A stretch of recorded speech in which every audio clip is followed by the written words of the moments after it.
Bing bong.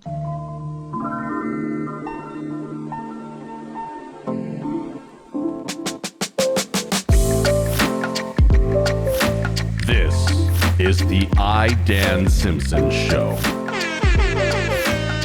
We do it because it's right. I love the dialectic. His testicles became swollen. Based. Do not come. Do not come. I'm gonna come. Please clap. Who's this man? This man in the hat. I'm gonna ruin this. You're a stupid baby down, not me. Yes. Welcome, viewers. Thank you.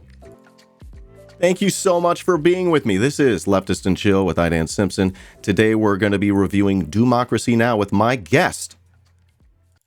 All right, yeah, and continuing my amazing introduction here, I want to bring on a returning champion to my show. That's right, we're talking today with Kennedy Cooper. Please clap. Please clap. Thank you. Thank you. Hey, Kennedy. How are you today? I'm pretty good. Yeah. Yeah. Yeah. Yeah. I'll drink to that. My coffee. Yeah. I don't know if you saw, but I'm celebrating my 5-year anniversary with one of my partners. Incredible. Really today. That's beautiful. Our actual celebration is on Sunday, but today is the day that we were hanging out, and it was our third or fourth time hanging out, and I said, "Is this a date?" Because I would like for it to be a date. Yeah. 5 years later, here we are. Congratulations. Can we please get a W in chat for Kennedy? Let's see all the W's. Wonderful. That's just really, truly wonderful. Love to hear that. And we're really happy to be back with you today. Thank you for joining me again here on the show.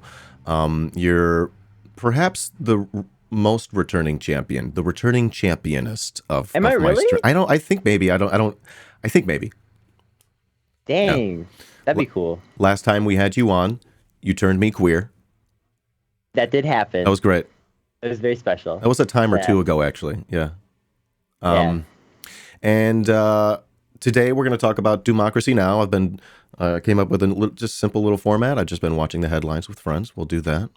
But let's do first a little catch up. Anything going on in your life that you want to share with the stream now that we got the record button going here? Yeah, so much has been going on in my life. Yeah. I've been really busy. I took a job that I actually like and is really good. And I started therapy. I think we talked about that last time. I was in the process of trying to get into therapy. Well, I'm in therapy now, and I have a great therapist. Amazing. Yeah, it's totally awesome. Were there any bumps along the way? Getting in was hard to a place because, so first of all, just getting into anywhere, a lot of places have waiting lists if they're a good therapy office at all. But then also I was looking for a few different specific things. I needed to find a therapy office that, is good to queer people. That was actually an issue.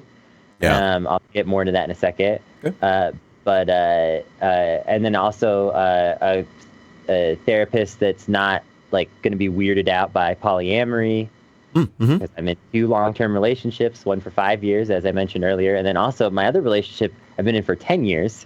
So that's not something about me that's going to change, and I need a therapist that's going to understand that. Right. And just a few other kind of specific issues. So it was I had a pretty limited number of therapists that I even felt comfortable contacting at all, based on research, because a lot of places I could tell were just not going to be receptive. And then even one of the places that was supposed to be queer friendly kept dead naming and misgendering me. No. And to the extent that let me tell you how bad this was, because this was not just casual. My friends sometimes misgender me a little bit or something like that, and it's just they forgot or something like that. And and it still sucks, but it's just in casual conversation or something like that. You know what I mean? This was okay. So I told these folks the whole thing, I have a dead name. I'm working to change my name in the next year or so. Blah, blah. This is the whole deal. But, like my payment information is going to come in under this other name. Things like that. Yeah. Right?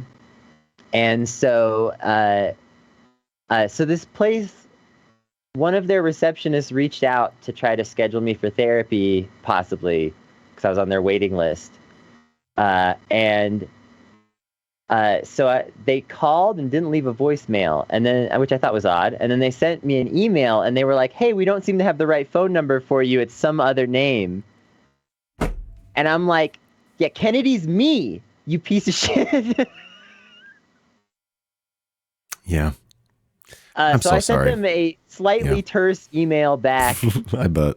And then I didn't really hear much from that particular therapist's office after that, which was like, okay, great. Yeah, Okay. y'all suck, apparently. Yeah. But the place that I got into, they're amazing. I don't have any of those kinds of problems. Oh. It took forever. I was on the waiting list forever. But because they're really good. Yeah. I mean. But now I'm paired up with an incredible therapist who's actually just like absolutely perfect for my needs as far as I can tell. I mean, we're still getting to know each other, but it's only been a few weeks. But I feel like, yes, it was worth the wait. Perfect fit. That's an incredible story. I'm really happy that it seems to be working out, and I'm really sorry about some. There's some real big bummers in there along the way. It's just crazy because this place was specifically, billing themselves as like friendly and accommodating towards the. Yikes! Did they like apologize? No. God. God darn it, dude. That's the fucking worst. Okay. Love your face, Kennedy. You're beautiful. You're amazing.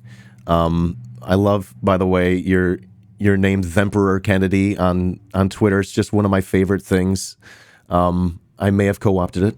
Anyways, so there are other Themperors out there. Yeah. I recognize the sovereignty of some other Themperors. Yeah. You're just truly beautiful and loved and valued here on my stream. And I need you to know that. And really happy that you were able to share that. That story. I think that maybe could be informative for people. Yeah. Yeah. So, well, please. People should be taking care of their mental health. Mm-hmm. If you have any ability to do so, and even if you think that you don't, you should look into options that might be available to you. Because I didn't think I could afford therapy, and I found a place that operates on a sliding scale where I can actually afford what they're charging.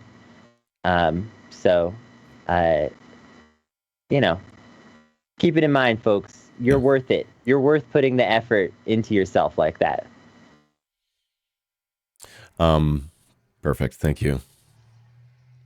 We'll just let that sit there for a second. Kennedy, you are my guest for today, and you are still working on the Sentai Truther Club. Do you want to talk about that really quickly for folks who haven't heard about it yet? Yeah, that's like the main thing that I do media-wise at the moment, because I don't have time for a lot, honestly. But this show is great, and I don't want to stop doing it for any reason. Yeah. The Sentai Truther Club is my friend Grav and I talking about the Power Rangers. Also other Sentai shows and tokusatsus and stuff like that. We've watched, for instance, one of the weirdest things we watch is a Kamen Teacher, which is a Kamen Rider, dystopian Kamen Rider show where certain teachers have been authorized to use incredible force against their students. Wild. And it's super wild. And, obviously the main character that we come to like is someone who thinks that maybe there are some flaws in this system. Even though he himself is a Kamen teacher. And so he goes on an interesting journey through the course of the show. And also a lot of people around him do. It's very cool. So yeah, the Sentai Truther Club, it's super fun. We've had a lot of incredible people come on the show to hang out with us. We watched the 2017 high budget MMPR movie that came out that was a big deal and then totally flopped with Jake Flores recently. And that's one of the funniest podcasts I've ever recorded. And if you want to go check something out, start there maybe. Jake Flores, champion of the stream. Had him on before they went on tour with Eve 6, and they're currently on touring with Eve 6. I think they're going to be in Chicago in like the next few days, and I meant to get tickets. Oh, can I still afford it? Let's see here. Eve 6, Bottom Lounge, the 10th. So 5 days from now, I might go see him. Anyways. I would. They didn't come to my city. I've been harassing them on Twitter about this, and I'm mutuals with them, so Max has been responding to some of my complaining about them not coming here. Complaining about what? They didn't come to my city. Oh, right. Yeah. That's a real bummer. Yeah, that sucks. Yeah. Fuck that guy, man. He's really let what am I trying to say? Fame go to his head. Love Let him. New Mexico down. I live in one of the only states that's going to have abortions soon. Okay, you shouldn't hate. Yeah, right. I hate to make jokes about it, but no, it's fair. I laugh at everything, especially a few days in. That's what I find is like when I first get horrible news, I'm like, fuck. And then 2 days later, I'm like writing jokes about it. Yeah. Why wait? Yeah. Yeah, no, it's sometimes you just gotta you gotta laugh to keep yourself from crying, and then sometimes you cry anyways. Yeah. Yeah. Yeah. So how about this? Let's do this. Let's get into the crying, maybe. No, I mean maybe we'll cry. We'll see. You want to do some Doomacracy now? I do. Okay, Doomacracy now. I don't know. Do you have just any big thoughts about Democracy Now before we pull up Amy Goodman and her show over there? We're just gonna watch the headlines. I have a certain amount of respect for Amy Goodman. Yeah. Fair. I think you kind of have to, especially if you are, like me and you're 32 and you remember when like leftist media, like we think of it now, just simply didn't exist. Nothing, right? No one's talking about this shit, right? Yeah. And it's just like on every other Twitch stream. Well, not every other, but like tons of like Twitch streams and podcasts. Like people are actually doing the dialectic, Yeah, it's way different now. So I think you have to give some credit to Democracy Now. It's amazing that Amy Goodman has not retired or died. Yeah. Sorry to laugh, yeah. I mean, it's kind of funny. It's awful. Okay. Or just been driven out of media. All things considered, like I know that there's plenty of boundaries that she's not necessarily willing to push, but also there have been plenty of people that have pushed less and been completely kicked out of anything resembling mainstream media. She has somehow managed to hang in there in spite of some controversies that could have cost her career. Mm. So I think that's all kind of interesting. I think she's got a lot of great coverage to be admired. I'm thinking specifically of maybe Cuba or Palestine. Okay. So with that said, let's pull it up for the day. So they just posted their headlines, and I do like to be fair in that one of the things that I generally criticize Doomacracy Now for is what I want to say. When they do the headlines, often they're not doing any opinion, and of course that's when they pull in guests, and oftentimes their guests are the best part of the show. But I do think possibly I think they are doing their audience a disservice by when doing the headlines, they often let State Department people from any or just like anywhere, pretty much they just like uncritically let them say what they want to say, and it oftentimes is like I think imperial propaganda. Okay. So with that said, her like domestic stuff's great. Internationally, it gets a little gray. Oops. I can definitely agree with that. Okay. And yeah, I think one of Democracy Now's main faults is that they really don't push back. They have that kind of older school attitude of like everybody gets to say their side, and it's like actually maybe you should tell some people to shut the fuck up. Or if you're gonna have people who should shut the fuck up, and if you're gonna report on them, like balance it out immediately with some criticism somehow. Okay. But again, usually the best part of the show is when they have a guest on, and I think maybe the best part of the show is when Amy's not talking. Okay, here we go. Let's see here. 12 minutes. We can probably get it done in probably an hour 45. No, I'm kidding. Here we go. The number of people who've died from COVID-19 across the United States has passed 1 million since the first case reported in Washington state just over 2 years ago.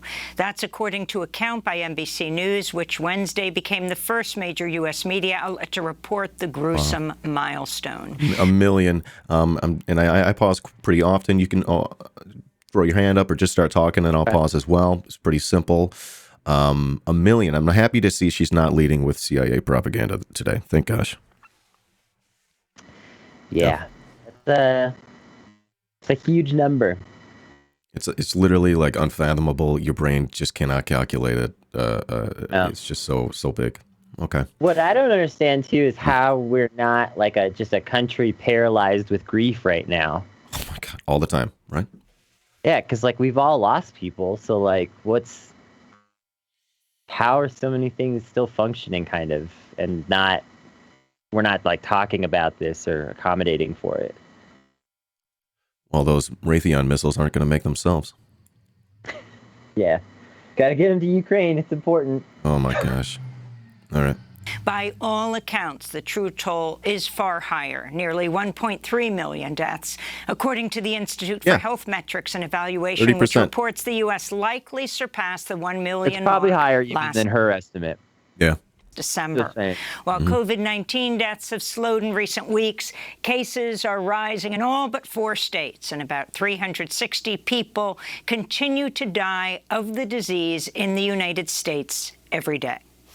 In Ukraine, air raid sirens sounded overnight in every region of the country as Russia's military launched attacks that the Pentagon said were aimed at critical infrastructure. Russian bombs and shells. Every region of the country? Were they bombing every region of the country? Is that weird to you? I don't know. It's hard to say. Yeah. It's just like, it's weird, right? Shells fell on power plants, fuel and ammunition depots, railway stations, even an amusement park in Kharkiv, where one woman was injured by shrapnel. This comes as the Associated Press reports Russia's bombing of a crowded theater in Mariupol on March 16th likely killed about 600 civilians who were sheltering inside, far more deaths than previously reported. Ukrainian. We did a piece on this, and it was Telesur saying that as the Ukrainian Azovs were running away from this place, and they probably ran to the steel plant, they said they torched the place. Now, we don't know, but Amy Goodman never talks about that side. Who did she say said that? On March 16th, reports Russia's bombing of a shrapnel. This comes as the Associated Press. The AP. AP, okay. All right. All right. There you go. There's your grain of salt right there. Yep. Side, far more deaths than previously reported. Wow. Ukrainian She President. just, oh my God, dude. She's doing the manufacturing consent right there.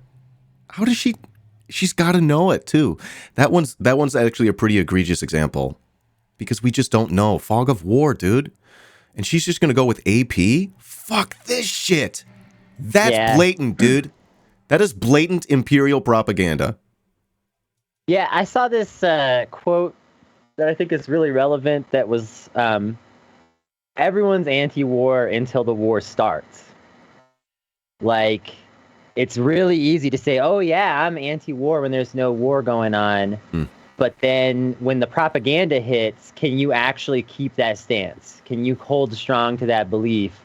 Or are you going to get swept up in propaganda? Because I know a lot of folks that say that they're, anti-war, but are 100% swept up in propaganda right now. And, you know, I feel like I have to say this all the time, anytime I talk about this. None of this is justifying Russia's position. Right. Exactly. Like, that's the thing that's like, this has become like a team sport to a lot of people. This is not a team sport. The fact that a lot of people are viewing it that way is so offensive, because like, if you're just like, oh, you're either with Ukraine or you're with Russia, it's like, I don't want people to fucking die. That's what I want. That's the side that I'm on. That's the only fucking side that I'm on. I don't know what else to say. And so, yeah, when it might seem, you might think, okay, well, Kennedy, you're saying you don't want people to die. Amy Goodman's trying to report on people dying. Isn't that what you want? Not exactly, because again, this is how you manufacture consent for the $33 billion package that they're trying to push through, $20 billion of which is for arms. I didn't know that. Less than half is for humanitarian. And that's just the current version. That's not the version that Joe Manchin is going to sign off on, which will probably be like $7 billion is for humanitarian aid. And, you know, the rest is for arms. $20 billion for arms for Ukraine. That's more than their entire military budget for the year. Yeah. And we don't know where that stuff's going to go. We don't know where it ends up. Several reports, and this is in the mainstream news even, several reports came out in the last few weeks that we don't know where our military aid is going in Ukraine. We don't know where it ends up. We don't know whose hands it is in at the end of the day. So $20 billion in arms just going into mystery hands. What would y'all say if I said, I'm going to send everybody who follows me on Twitter a gun, no questions asked? Would you think that was irresponsible, maybe? Well, I mean, everyone who follows you, that's pretty cool, though, right? I mean, I have hate followers. Oh, okay, I've got conservatives that follow me. I see now. You know, you got to think about, like, that's the thing. Exactly. See, first you're like, oh, well, maybe that's okay. But then you start to think, wait, where are all those guns going to end up? That's what we need to be thinking about with Ukraine. Sure, a lot of those arms will probably end up somewhere useful. I'm not denying that. Like, a lot of those arms will probably end up in the hands of somebody who really is protecting their town or whatever. But if even 10% of $20 billion worth of arms just like goes to insane right nationalists,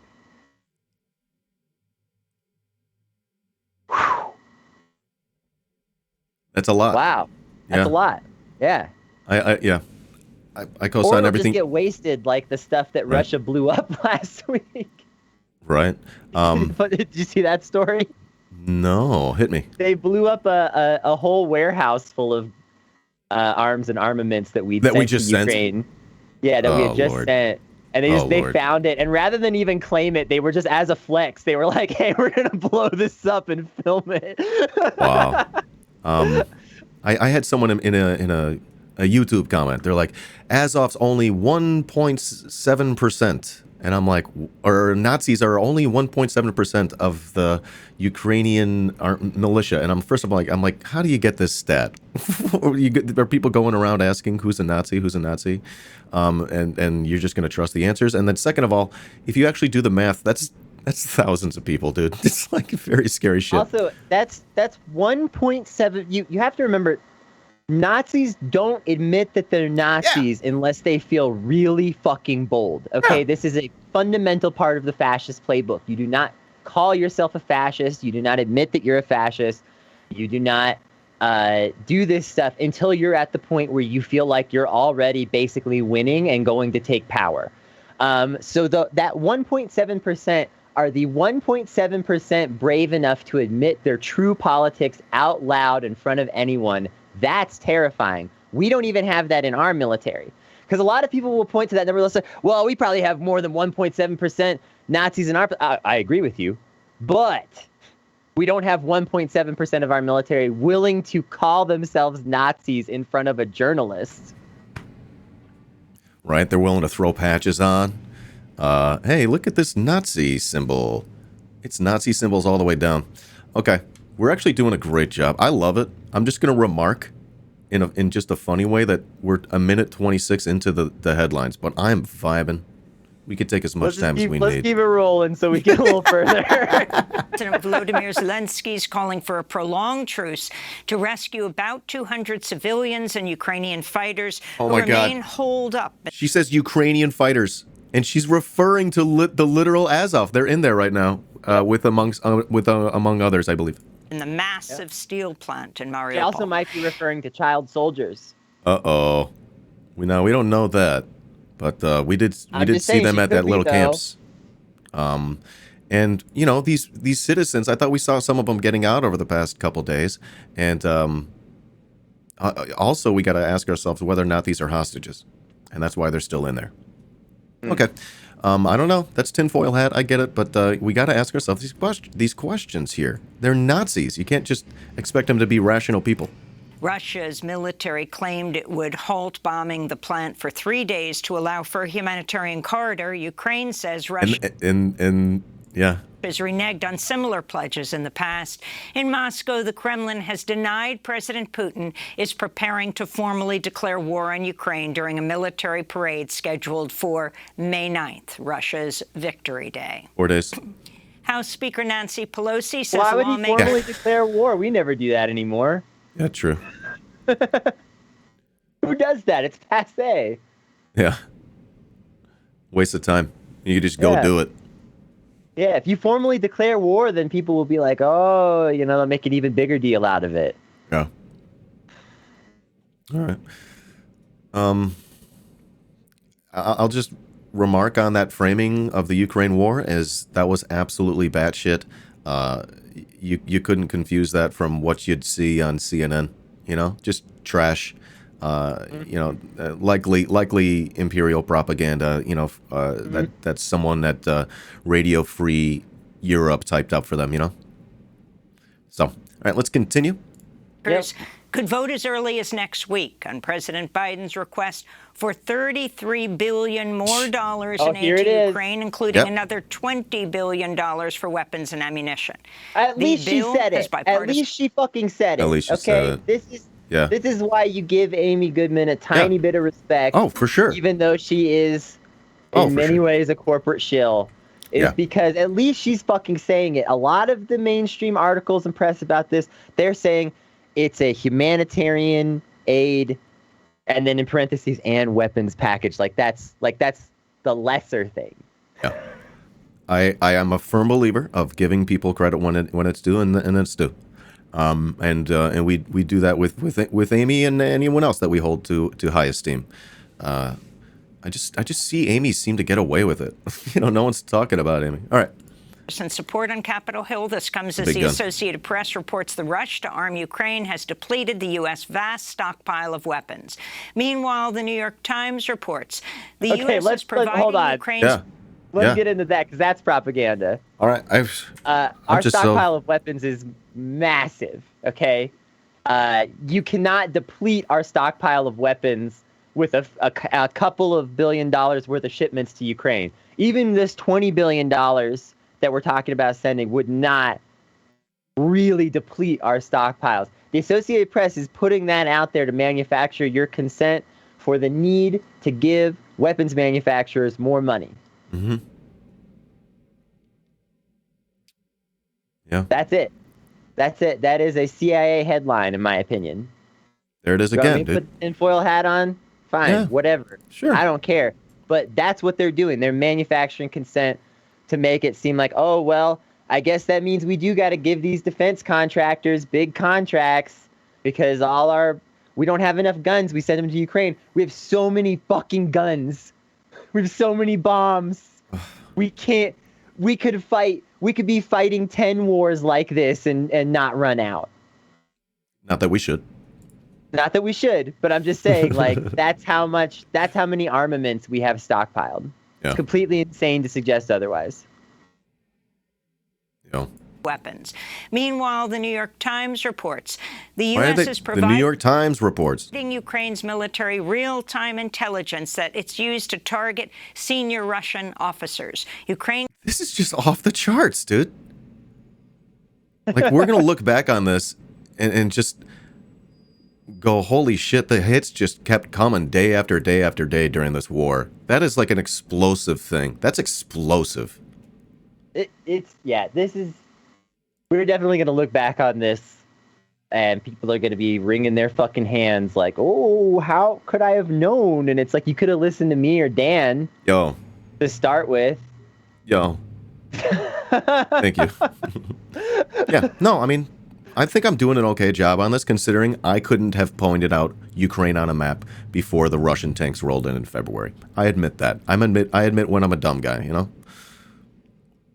Yeah. And I'll say that, like, I've been following this a little bit more closely because I've been interested in Ukraine since the whole 2014 thing. And if you've been watching this situation since back then, you remember what the headlines were like about Ukraine in 2014 to 2018. It was like every headline about Ukraine was like, "Welcome to Ukraine, Europe's most corrupt nation. The far right is taking hold of this European nation. Should you be concerned?" Those were the headlines that I was reading back then when I originally got fascinated with Ukraine. That's why you can't fucking snow me now, is because I'm like, the Guardian told me that this was like the worst country on earth 4 minutes ago. Like, you know, like these same major outlets that are pushing the war now were all making it clear that there was a major corruption issue, that Zelensky was at the center of a lot of corruption scandals in Ukraine, and then also that Ukraine had a far-right nationalist problem, and that Zelensky had direct ties to them as well. One of Zelensky's biggest donors has a private far-right militia that he personally funds in Ukraine. Like, this was all in the mainstream news as something to be concerned about. So you know what? I got concerned. You did. It's your fault, mainstream media. You manufactured my consent. Not like that, they say. Not like that, no. They did the thing. Yeah. All right. I'm just happy. I'm very happy we're highlighting this in that way. Let's keep watching. Claims it's killed approximately 12 Russian generals on the front lines. What the fuck, A new report man? finds world hunger surged to a record high in 2021, even before Russia's invasion of Ukraine earlier this year exacerbated a global food crisis. The EU and the United Nations released the Global Report on Food Crises Wednesday. It finds 193 million people in 53 countries or territories face acute food security last year. That's a 40%. Yeah, NATO would know about food crises. Yeah. Rise from the previous by the record way, levels. Yeah. Even if they did kill 12 Russian generals, Russia has well over 1,000 general officers. Is that right? Yeah. Gosh. I just looked it up. Yeah. Yeah. But of course, Russia's losing the war, right? That's what they're saying on Twitter. That's what someone on Reddit said that, right? I mean, I think you're seeing a little less of that now. Yeah. I would say, like, the peak of that was like 2 or 3 weeks ago. Everyone was like, look at how badly Russia's getting their ass kicked. And it's like, well, it seems like they're taking territory. Seems like it. To me, and that Ukraine is not gained anything, period. Yeah, and then they'll go, oh, well, they're losing in the minds of people. It's like, What people? Most Russians support the war. There you go. It's just fucking, I don't know, dude. It's like Putin's not running for president here. Population there. I don't know what to tell you. Like, I'm not saying that's necessarily a good thing because I'm anti-war. So right. Like, of course, I don't see that as a positive. Right. But the reality is, if you're counting on like some massive protest movement, a la Vietnam, to stop the war in Russia, well, first of all, that's not what stopped the war in Vietnam. Get educated. Second of all, it's not going to happen. Yeah. Okay. Food crises, food crises. Set in 2020. Ethiopia, Madagascar, South Sudan, and Yemen suffered the highest levels of hunger. Speaking during a visit to Nigeria's capital, Abuja, UN Secretary General Antonio Guterres said 2022 is poised to set new records for world hunger as Russia's invasion of Ukraine disrupts wheat production and pushes global food prices even higher. Don't forget about the 7 to 9 billion that we took out of Afghanistan's central reserves, pretty much leaving them without a central bank. And that's going to starve a bunch of people there too. There is really no true solution to the problem of global food security without bringing back the agriculture production of Ukraine and the food and fertilizer production of Russia and Belarus into world markets despite the war. Wow. And I'm determined to do everything. Wow, right? I mean, this is again just like everyone who knows how this script goes, like told y'all that this wasn't gonna last, that all this closing down the economy with Russia. Like, will the United States and just the United States keep our sanctions for a long time? Maybe. Because we're like that. Yeah. But is the EU going to start trading with Russia again soon? Absolutely. They can't afford this. No one can afford this. Yeah, it's just hurting regular people. Mm-hmm. It's hurting small business owners, Kennedy. Don't we care about them the most? We got to do something about this. They watch my channel a lot. Okay. Holy smokes. All right. Antonio Guterres. Everything to facilitate the dialogue that can help achieve this objective. After headlines, we'll look at how Russia's invasion of Ukraine is leading to a growing hunger crisis across Africa. California Governor Gavin Newsom's proposed an amendment to a state's constitution to enshrine the right to abortion. The proposal follows the leak of a draft Supreme Court opinion this week that indicates a majority of justices are prepared to strike down Roe v. Wade. Yep. On Wednesday, Governor Newsom told a crowd outside a Planned Parenthood clinic in Los Angeles, California, will remain a safe haven for pregnant people seeking abortions, even as he warned the Supreme Court. Could Gavin Newsom at least pretend not to be excited about this? Oh, get him. Yeah, dude. Like, they're so stoked. They're having rallies. They're like, let's go march. I can't wait for y'all to vote for us harder. Yeah, like, the fundraising emails are already at a fever pitch. They're just coming in nonstop. I'm not even on that many people's lists. Yeah. I'm still getting them, you know. You chip in $15, they're going to strike down Roe v. Wade. It's like, what are you doing about it? Yeah. And this, like, please. I just had to stop because just look at him in this clip. He's just clearly like, he's pumped up. He's standing tall, dude. He's so fired up. Like, if I was the governor, I would be walking up there like, y'all, this sucks. Holy shit. Oh my God. Tragic, right? Like, I would be devastated. I would be drained. I would not be bouncing up and down with my hands in the air looking like I'm fucking giving a sermon. Let's go. Right? I'm not saying that there's any one right emotional way to react to things, to be clear, because, like, I made it clear that I laugh at inappropriate things. Yeah. But I do think that, like, it's just telling when a scumbag like this, who is not fucking about it at all, or has just been all talk on so many issues, is just clearly just, like, excited. Like, yeah, let's fight this battle. It's just like, it's just like they're hyping up for a war, basically. Ugh. And it's like, okay, but who's actually going to suffer if this turns into like a long conflict? It's going to be regular folks who can't get abortions. All right, Gavin, lay it on us. Supreme Court is poised to revoke other civil rights gains like marriage equality. Yeah. This Supreme Court is poised to roll back constitutionally protected rights. And don't think for a second, this is where they stop.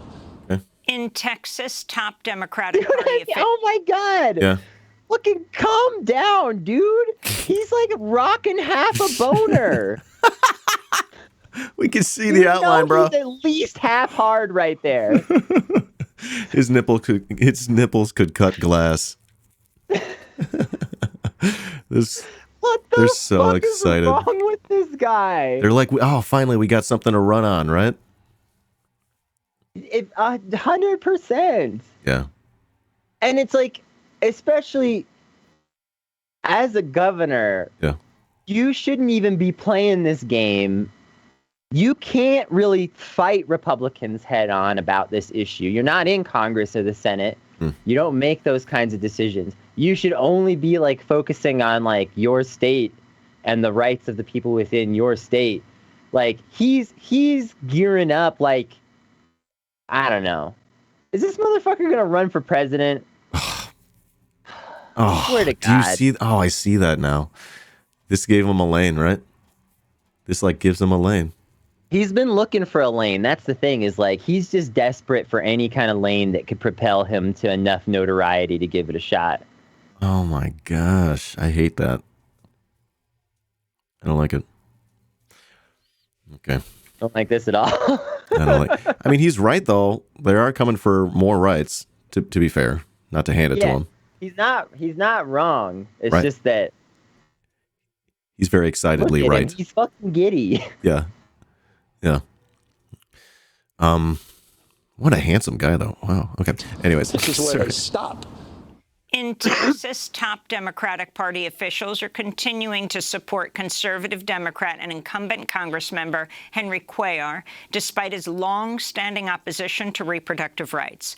On Wednesday, Majority Whip Jim Clyburn, the number 3 House Democrat, traveled to Texas to stump for Cuellar at a Get Out the Vote rally. Cuellar is anti-abortion, pro-gun, and has backed private prisons, drone surveillance, and increased border security. He Oh my God! This qualifies for Go the ahead. left in the United States, right?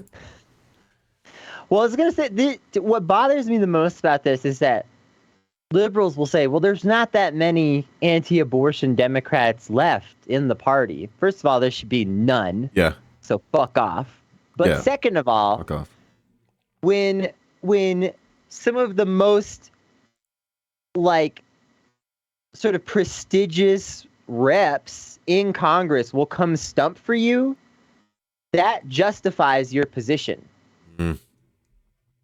Like, that is giving weight to your ideas, even if you're one of the only Democrats in Congress who votes that way or whatever. Spot the lie. No lie spotted.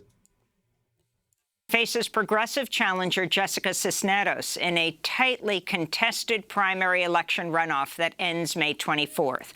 Cisneros was endorsed by the AFL-CIO, Senators Bernie Sanders and Elizabeth Warren, and New York Congressmember Alexandria Ocasio-Cortez. She's a supporter of Medicare for All, the Green New Deal, and reproductive rights. On Wednesday, Cisneros called on Democratic Party leaders to withdraw their support for her opponent.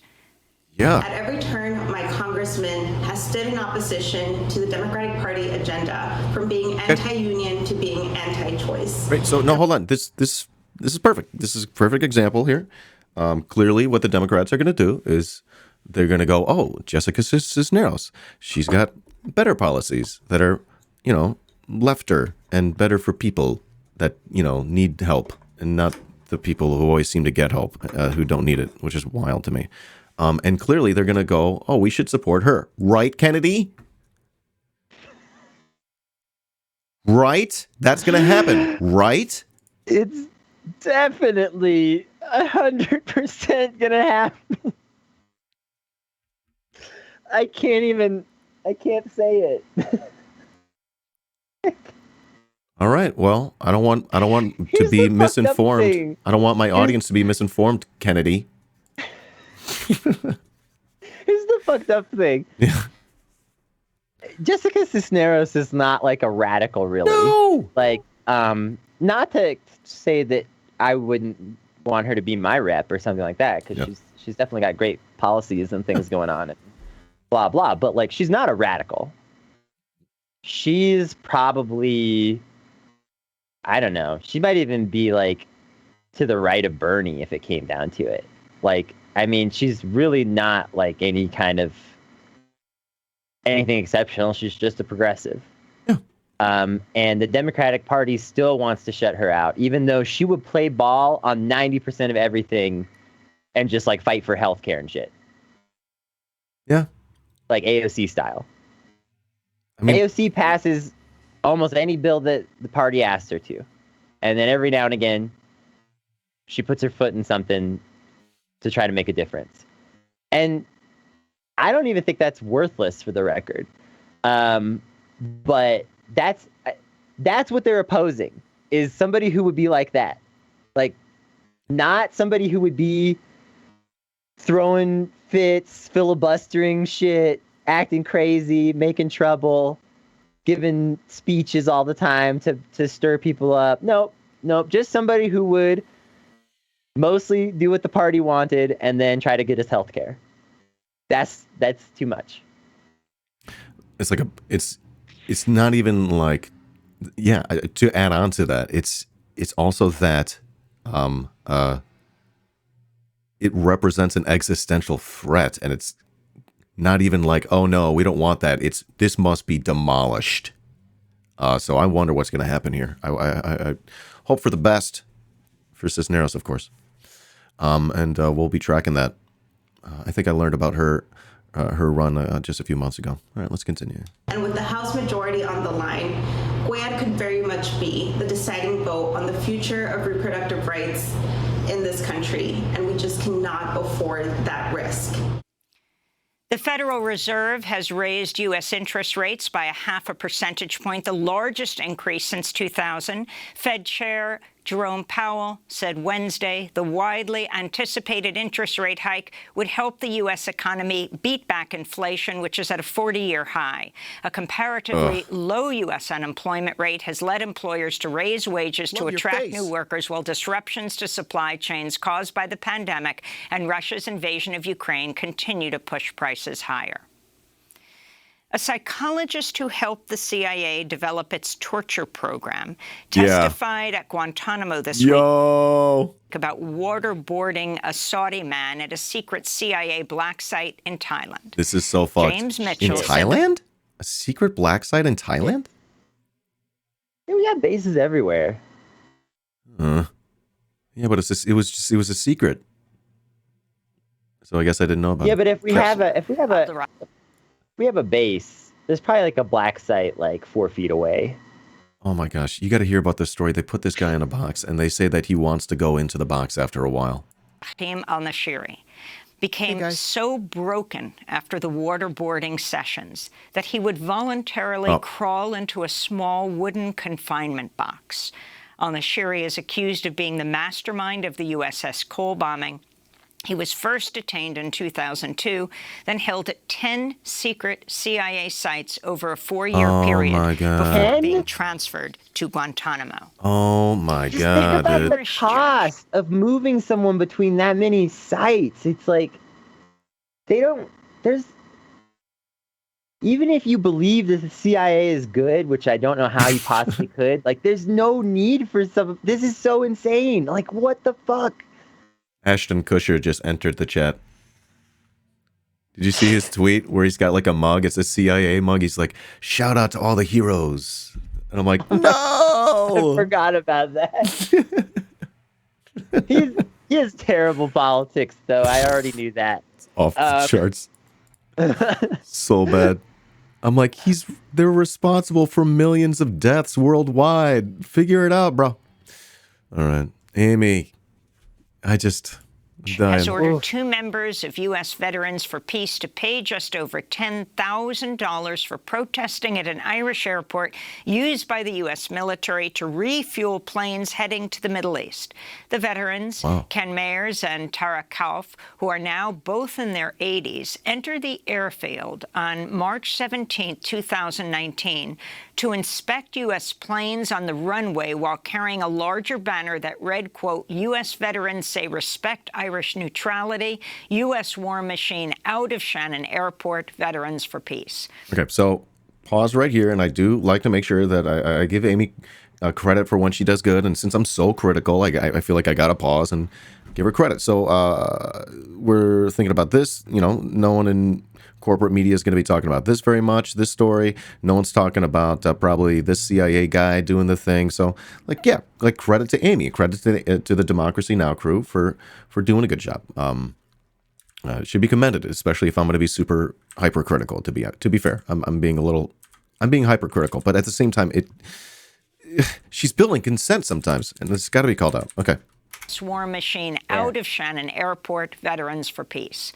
On Tuesday, a jury in Dublin convicted them of interfering with the operation at Shannon Airport. They were acquitted of 2 other charges. And she especially does like good coverage of like activists and protesters and stuff like that. We'll do like eulogies when they pass, and there always seems to be a segment on that. So, credit when it's due, absolutely.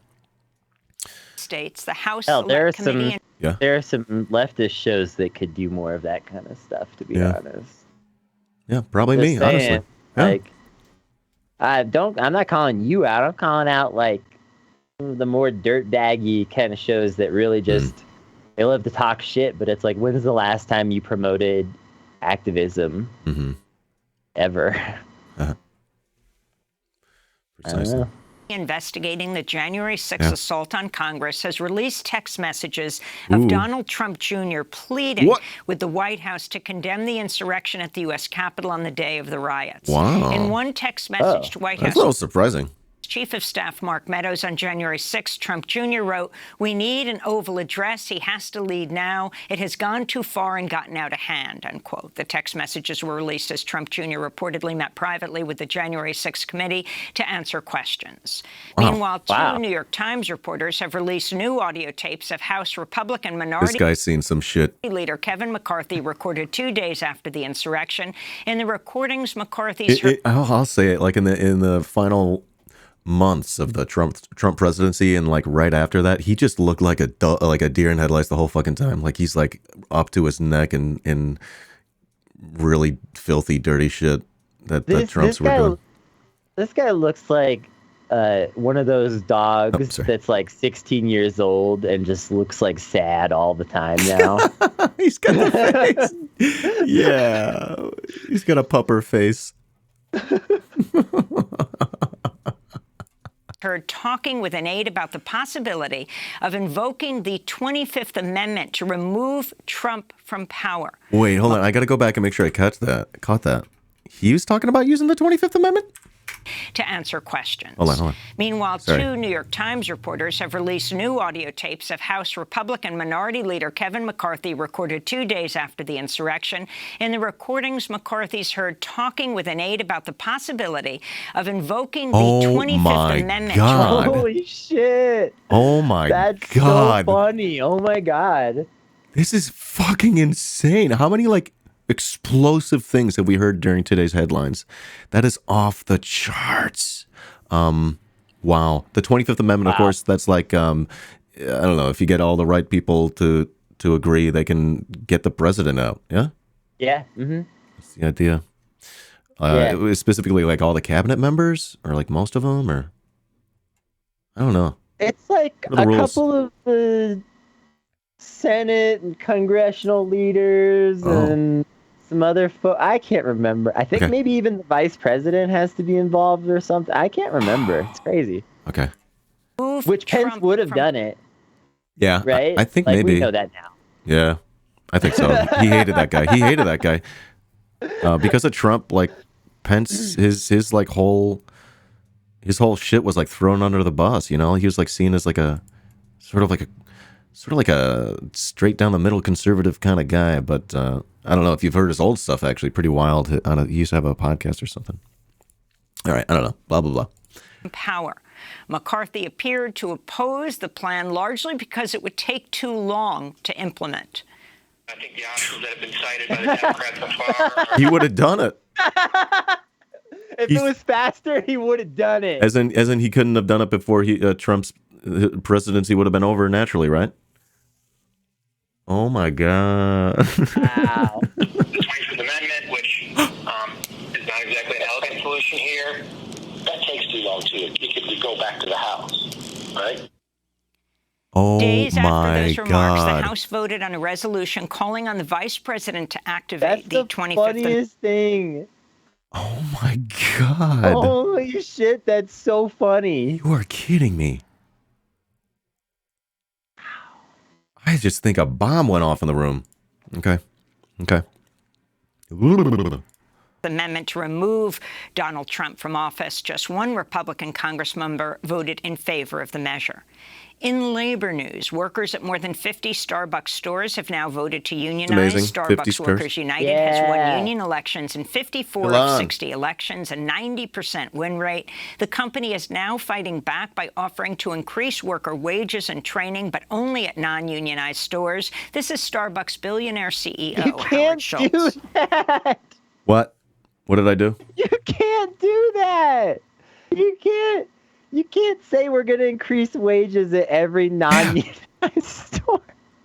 That's like Like, that's illegal. Just giving ammunition to the fucking union, you goddamn idiots. That's literally admitting to just punishing union people for being in the union. That's as plain as it gets. Literally, the union could probably take them to court over statements like that. So every time Starbucks fucking, and it's their stupid CEO because he's an idiot. The worst. He's a horrible, awful idiot asshole. Yeah. And so share a blanket. He's not accountable to anyone, and he just says what he wants. He's awful. And he just says whatever he's thinking, and so he just said, have you ever really, if you want to see just what CEOs are really thinking, just read what is it, Howard Johnson, Howard something Schultz? like that, Howard Schultz. Read just shit that Howard Schultz has said, just out loud in front of crowds, because he just will all the time just be like, yeah, we're gonna drive some trucks around with guys with guns during the union vote or something. Well, stuff like that, of course. He used a horrible, he used a horrible Holocaust analogy, talking about sharing blankets in the train cars. It's just off the charts. And he's like, "That's how we run our company. We think about sharing our blanket." And I'm like, "No, you don't, dude." And I think there was actually some internal. I can't pull it up on the fly here. There were some internal documents where they're talking to investors, saying that this activity with the union may turn bad in the public eye. People might start to look at us and Starbucks in unfavorably, right? So they're admitting in their internal documents that this might bite back. They're admitting pretty much to anti-union activity. Now, a little bit more context for any viewers who maybe don't know this. Oh, that looks delicious. Are those Twizzlers? What happened was, I think it was about a month back, there was an NLRB finding that Starbucks actually did break the law by retaliating against some workers, and that's blatantly illegal, and it should be. Obviously, it should be prosecuted probably more. Are getting their jobs back, actually. They are going to get their jobs back. Yeah, so that's not all of them yet, but not all of them. Okay, there's been some announcements that some of those workers are getting their jobs back. So I think it was the day before or day after that announcement, the existing CEO at that time, he stepped down. So I think those two things are related. And then Howard Schultz stepped back in as CEO. And I was like, no, that guy's really, really, really bad. He's notoriously anti-union. And we're seeing, I was worried we'd see a ramp up. And that's sort of a ramp up, the way that he's escalating it by saying he would only do raises to non-unionized stores, which again I think is illegal. All right, there's the context, chat. Partners at Starbucks U.S. company-operated stores where we have the right to unilaterally make these changes will receive these wages and benefit enhancements. This covers more than 240,000 Starbucks partners at roughly 8,800 Starbucks stores across the country. We do not have. So really, he's messaging to his managers to squash this, right? He's messaging to the store operators.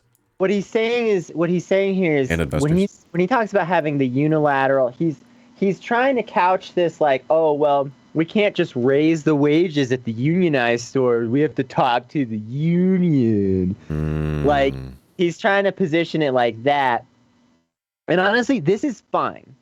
Because here's the thing. Go ahead and raise those wages. Your stores are going to keep fucking unionizing.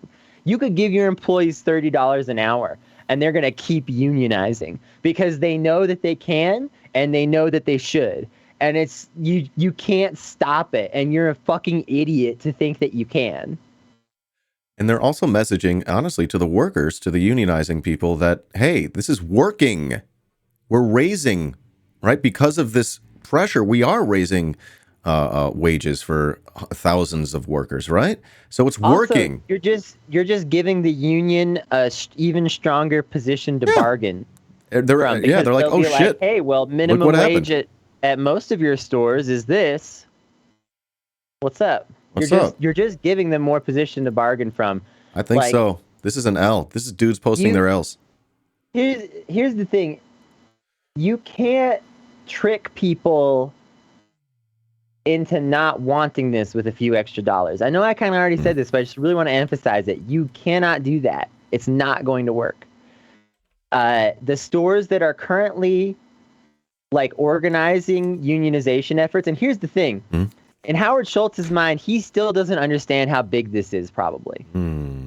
Yeah? Because there are probably literally over 100 Starbucks stores right now organizing. They're trying to organize a union, and they're doing it in secret because you don't announce until you have enough support. So no one knows, truly. So nobody knows how many stores are actually organizing.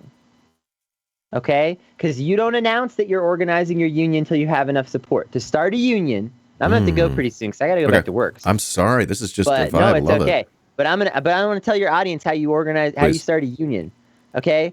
To start a union, you create, let's say you're just doing this all on your own, you create a spreadsheet of everybody that you work with, and you put in that spreadsheet how favorable they are towards the union. And if you don't know, you just put that you don't know. Yeah. And then you start filling out the spreadsheet, and you start with the people that you know are most likely to be most favorable to the idea of unionizing. Yeah. So if you have some coworkers that you get together with on the weekends and smoke weed and bitch about your job, those people are probably high on the list of people that, you know, and especially if some of them already kind of like socialism, maybe they also voted for Bernie, you know, you pick some people like that who are most favorable, you go talk to them. You get them on board with the idea, okay? Yeah. Then you move from there to the next most favorable people, and you continue like that. And then once around half of your coworkers or so are interested in the union, that's when you start to make noises out loud. Oh, yeah. Yeah. Sometimes you wait even longer. Sometimes, because half isn't always enough. Sometimes it's better to wait till you're more at like 70% or so. That's what they say, right? Yeah. So, you know, you wait till a lot of coworkers are already kind of on board. You're having these informal meetings and stuff. And a lot of it happens at bars or at people's houses around the bong. Like, just hang out with your coworkers during de-stress time, and you'll figure out which ones are ready to be in a union pretty quick. Awesome. Yeah. So, that's how you get it started, and you just keep taking it down from there. And then, you don't make noises out loud to the public until you have a pretty decent amount of support. So we don't know how many Starbucks stores are organizing. Howard Schultz does not know how many Starbucks stores are organizing, period. And so this game that he's playing with fire. And not only is he playing with fire, but his opponents are safely, across the water. Awesome. Feel free to dismiss yourself whenever you need. Otherwise, we'll keep going here. Yeah. Let's watch the end of this. Okay. The same freedom to make these improvements at locations that have a union or where union organizing is underway. In response, Starbucks Workers United has filed a formal charge with the National Labor. Well, he can't couch it in the fact that, we would have to work with the union, because he also says the places where there's unionization underway, right? That's where I think he may have crossed the line. Are you hitting the bong over there? Should I light my joint? I'm dabbing. I love it. Oh gosh, I would love some dab these days. I think he crossed the line there. I think he actually fucked up. Maybe that's what makes it illegal, if that is indeed illegal. Okay. Relations Board. Stephen Greenhouse, the former New York Times labor reporter, tweeted, "This smells like illegal discrimination against union members for having dared to defy Howard Schultz and unionize. I predict the National Labor Relations Board will move quickly to find this a nationwide violation of federal law and will order Starbucks to give unionized baristas the same wage increases," unquote. Secretary of State Antony Blinken has tested positive for coronavirus. State Department spokesperson Ned Price said Wednesday Blinken will isolate at home according to CDC guidelines. The good news is that he is fully vaccinated. This is literally State Department mouthpiece. I don't care about this. Yeah, you said skip it? I want to say, it's definitely in my... I think that Howard Schultz blew it with the places that are organizing. Oh yeah. Because if he had carefully, and this is what I'm saying about Howard Schultz, he'll just say whatever the fuck he's thinking, and he does not understand that you can get in trouble for that. He's basically the same as Elon Musk. How Elon Musk tweets shit on Twitter and then gets in trouble with federal commissions over it. Howard Schultz is the same kind of guy. That dude is truly a sicko. Yeah, he thinks he's getting away with it. That is fascinating. That's so true. Yeah. Super fascinating. Well, and here's the thing. He got away with it once before.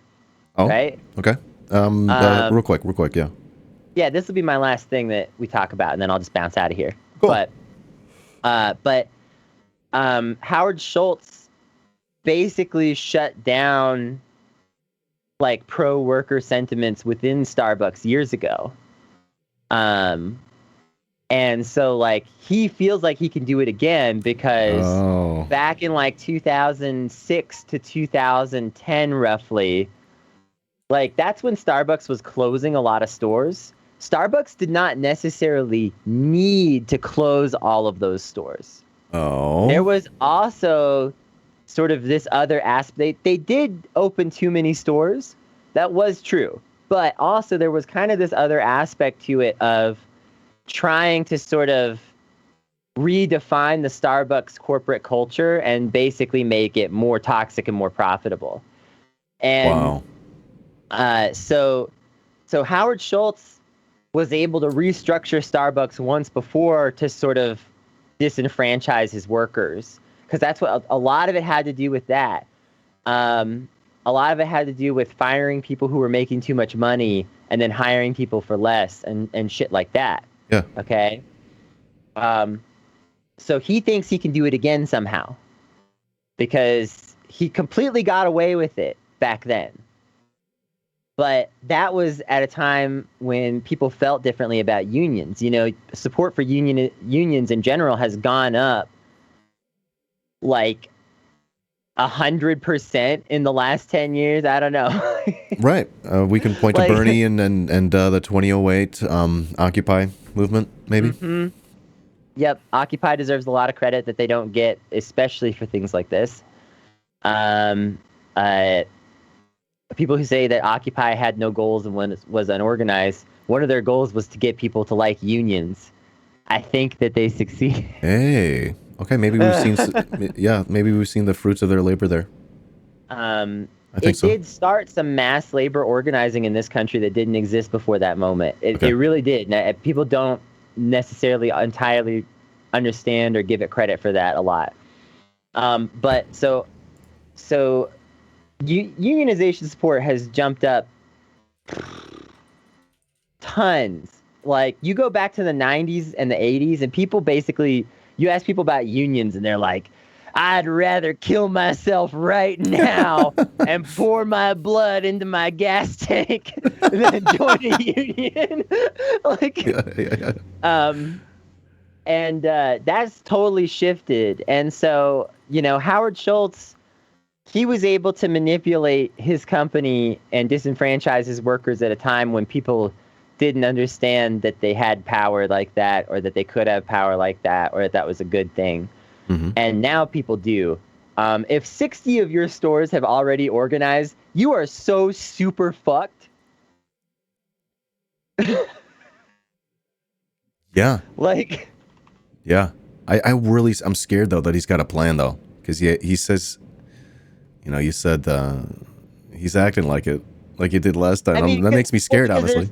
There's literally thousands of Starbucks in the U.S. Yeah. Like 6,000, 7,000. I don't know exactly how many, but I know it's a really high number. Okay. So he really thinks in his mind, well, 60 stores, that's not that many. We can still squash this. But actually, if 60 of your stores have already organized, you have already lost this fight. All right.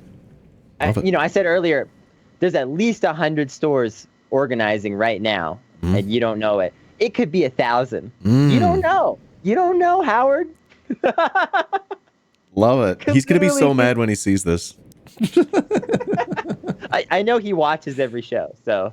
Yeah, of course. Yeah. Loyal viewer, patron. The least you could do, Howard, is sub to the channel. Tier 3.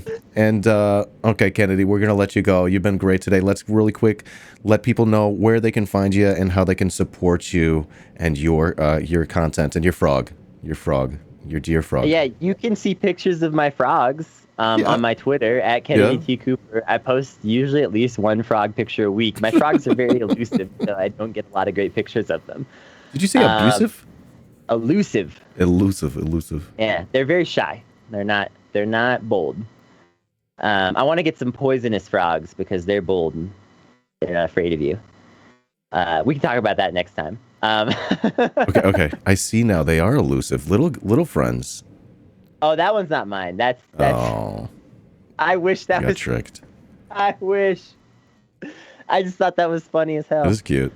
You just post a lot. That's your thing. And my things, I mostly just post a lot. I'm on several platforms at Kennedy T. Cooper, but especially Twitter is the one where I'm on all the time. And check out the Sentai Truther Club. It's a fun It's a fun podcast. Awesome. I promise I talk better on that show. Bye.